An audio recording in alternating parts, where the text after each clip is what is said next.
I will now call the Finance and Corporate Services Committee meeting to order at 6:33 Eastern Standard Time. Tonight's meeting is being held with members of committee, members of executive management team, deputy city clerk, and city clerk in the council chambers.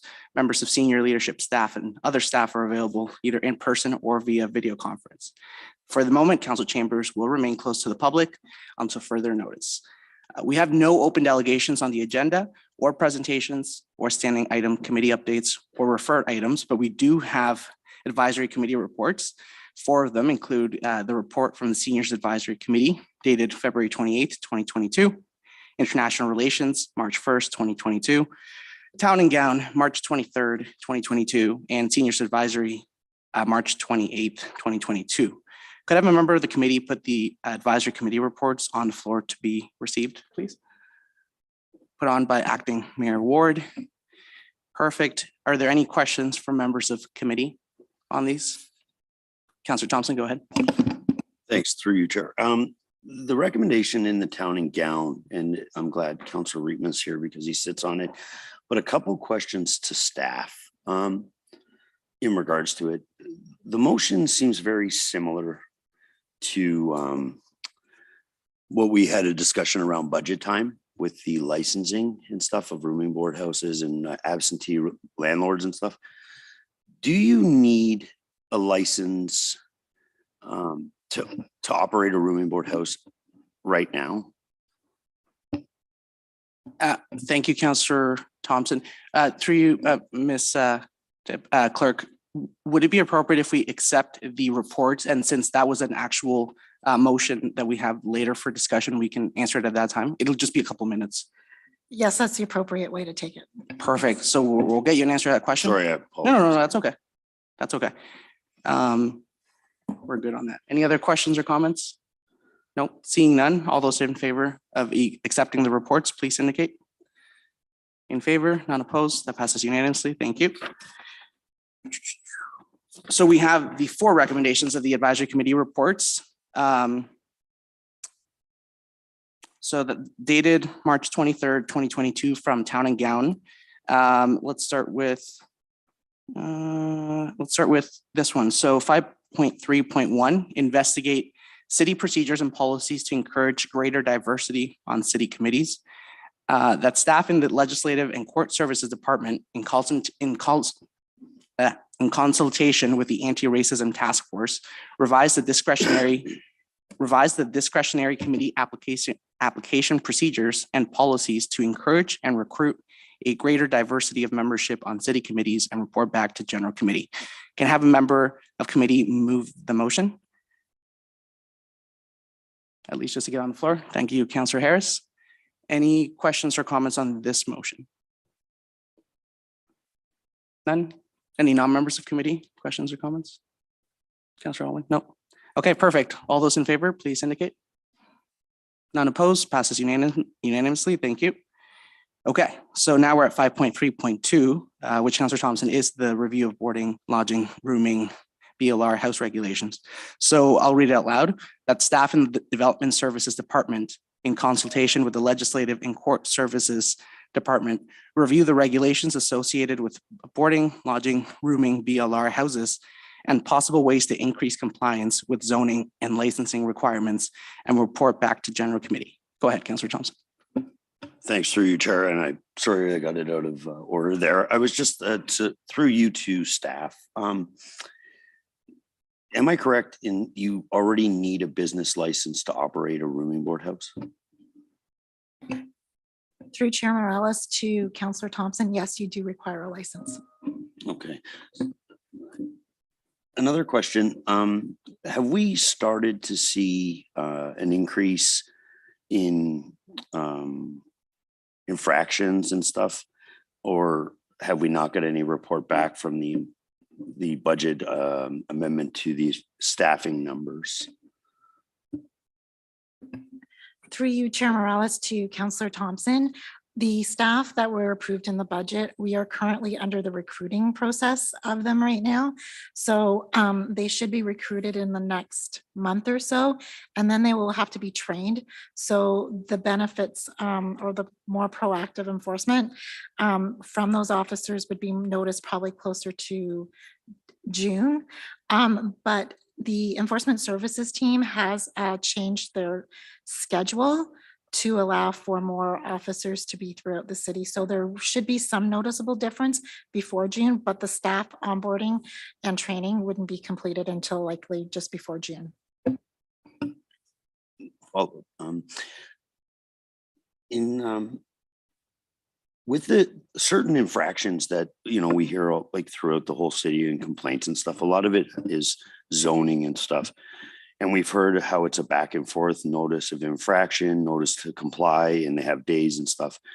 Now, on certain infractions, would they be changing to a proactive where it's ticketed right on the spot for certain things? Is that kind of the approach we're going to start taking? Through Chair Morales to Councillor Thompson, the zoning officers will report to Ms. Banfield, but from my understanding, for zoning infractions, they are given a warning. And then if they don't comply with the warning, then a letter to comply is provided with a fine. Yeah, I understand the frustration with certain areas, but I think like to have another report, this would be the fourth one, and the other three, and I think it's misleading to the residents that this is going to change anything. So I won't be supportive of this section of this recommendation. Thank you, Councillor Thompson. And on my end, I'm just going to, could I get a member of committee to put it on the floor? You don't have to vote for it. Okay, Councillor Harris, it's on the floor now. So as read, I'll just state it again. That Staff and Development Services Department, in consultation with the Legislative and Court Services Department, review the regulations associated with boarding, lodging, rooming, BLR houses, and possible ways to increase compliance with zoning and licensing requirements, and report back to General Committee. Great questions, Councillor Thompson. At first, I thought maybe this was too similar to when we had a budget, and I don't know if we've passed the time for it to be introduced, but it does seem materially different. It doesn't, since we already have a licensing program, it's not proposing to introduce one. But so for the purposes of it being on the floor, it's my interpretation that it's substantially and materially different enough. Do any members of committee have any questions or comments? And then I'll go to non-members of committee. Go ahead, Councillor Harris. Thank you, Chair Morales. Not sure who to best direct this to, and I was trying to go through the Housing Affordability Task Force final report to council, and I don't recall there being any recommendations related to reviewing boarding, lodging, or rooming house regulations. And I don't know, Ms. Banfield's on that committee, but I don't know if who to ask that question to, but maybe through you to Mr. Renasendrian, if I could. Am I correct that there really was no recommendations related to rooming, boarding houses in the affordable housing task force report? Through you, Chair Morales, to Councillor Harris, I believe Ms. Banfield is online, so Perfect. she might be able to answer this. Ms. Banfield. Thank you. Through you, Chair Morales, to Councillor Harris. We actually, staff did look initially at some changes to the BLR as it relates to what's permitted in the zoning bylaw. And that was a quite some time ago, actually. It was a housekeeping amendment, probably closer to 2018, 2019. There was a lot of feedback at that time, and staff didn't pursue those changes at that time, just given that there was going to be the parent zoning bylaw coming, within the next couple of years. At this point, no, nothing came out of the task force about BLRs. But staff are going to be coming back to council most likely in about a month. I think it's in the May agenda, one of the May agendas, with the annual report on affordable housing, as well as proposed changes to the strategy and those sorts of things. So there will be more information to council on this topic, most likely in about a month's time. Great, thank you. That's good to know. That's a Thank you for the reminder. And just maybe a follow-up on that and given your connection to the Housing Task Force and they report back. I don't have the numbers, but it's my worry that we're actually losing rooming houses in Barrie. Is that part of the discussion currently with the Affordable Housing Task Force? I think of the first level of housing that gets you from maybe a shelter to housed, it's a rooming house. And do we know if we're losing rooming houses and beds in our community? Through you, Chair Morales, to Councillor Harris. I don't know what the numbers are, and certainly we can take a look at year over year how many BLRs are licensed. In most cases, the feedback we've heard about them is actually more about a quality of life, quality of the accommodations, not only for the people living in these properties, but the adjacent property owners. But we would be able to report back to you at least on some year over year comparisons for the number that we have licensed. Great, thank you. Yeah, and definitely it's a matter of both quality and quantity, no question. So thank you for the answers. Perfect. Thank you, Councillor Harris. Any other members of committee have any questions or comments at this time? Nope. Non-members of committee, Councillor Rima, go ahead, and then Councillor Kungle. Thank you, Chair Morales. Maybe I can, since I chair the Town and Gown Committee, maybe I can shed a little bit more light on the background here. It was raised by a member of the Anti-Racism Task Force, and it is something that we discuss from time to time at the committee. This has nothing to do with, you know, changing the licensing process or getting more licenses or anything like that. It really has to do with how do we enforce better and increase compliance with the rules that we already have. This isn't about changing the rules. It's how do we make the bylaw that we have right now work better?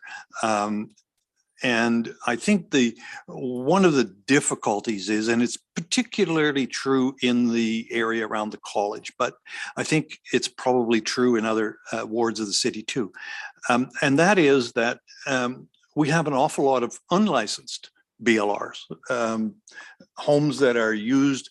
And I can tell you that a little while ago, the college was very concerned, where we had 18 young people living in a house that had 3 bedrooms. And it just wasn't suitable for learning. It wasn't suitable for living. It wasn't suitable for anything.